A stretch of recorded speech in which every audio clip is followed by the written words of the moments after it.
We got bin Laden, but at what cost and who's next? Can the president send the Navy SEALs to kill Gaddafi, Hugo Chavez, or Kim Jong-il? Can he kill whoever is an obstacle to his purposes? Say, for example, Bradley Manning, Julian Assange, or Khalid Sheikh Mohammed.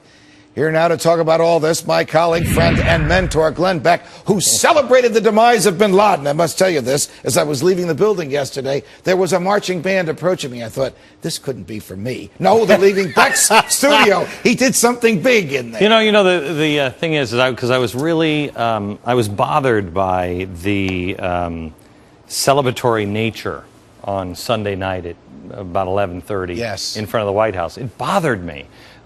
Because this ripped open the wounds of so many people. 9/11. I have friends who have fought and lost a brother in war. People's lives have been forever changed with this guy, and it didn't feel right.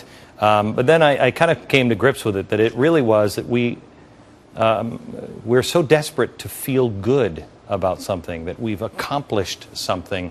We haven't felt that way in a while. Can the president kill whoever he wants? Apparently so. We're trying to do it in Libya now. Yeah. Can he lawfully do it, in your view? Can he lawfully do it, in your view? No. We should have declared a war in the first place. There you go. Right. So we're in this murky territory now, Judge. What are you going to do? Where the presidents do whatever they want. A war would have liberated him because it would have given him the tools of war, but it would have defined the target. And once the target was taken care of, it's over. You're done. You don't have to. Do we leave Afghanistan now that bin Laden's dead? That was the reason for going in there. I asked that question. When was it? Just last night. Can we leave now? Is it over? What is the success point? What is it? Do presidents like war?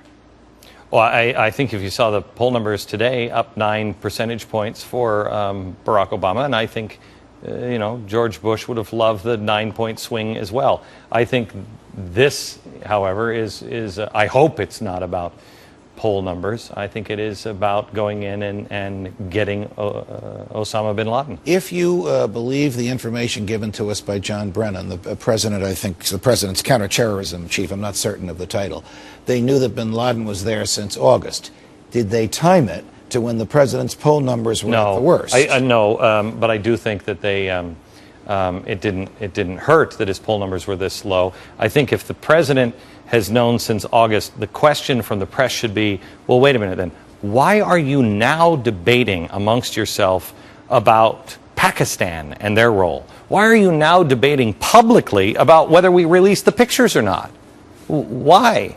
This is to drag this news cycle on. Well, he's going to continue that at Ground Zero in New York tomorrow. Should the pictures be revealed? How do we know bin Laden's dead? You don't. You don't. You accepted on faith from the government. Yeah, I believe that in this particular case, he's dead. He's dead. But you don't know that he's dead. Well, look, you going to believe pictures?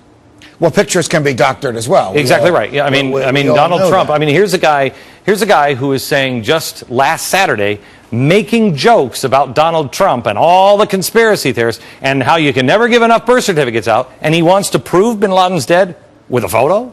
Wow. That's not going to work. Wasn't it bizarre, the burial at sea? I mean, that's really antithetical to most worldwide Muslims have never heard of it. They are so buttoned up that they have the cleric and the ritual and everything ready to go, but they haven't decided on the photos yet? We only have about 30 seconds left. Are his chances at raising the debt ceiling or his chances at re-election enhanced by what happened on Sunday night with the killing of bin Laden? Absolutely it is. Wow, you don't think this fades away like George H.W. Bush's numbers did after Kuwait? Not this fast. Remember what they said, George H.W. Bush, they said halfway through his term, oh, you can't, there's no way you can't, you'll never beat him. And they did. Never. So, but you still don't think this was politically timed? I don't count anything out with this administration. Got it. Beck, it's always a pleasure. Good Thanks to see you. for joining us, my mentor. Why the government is watching.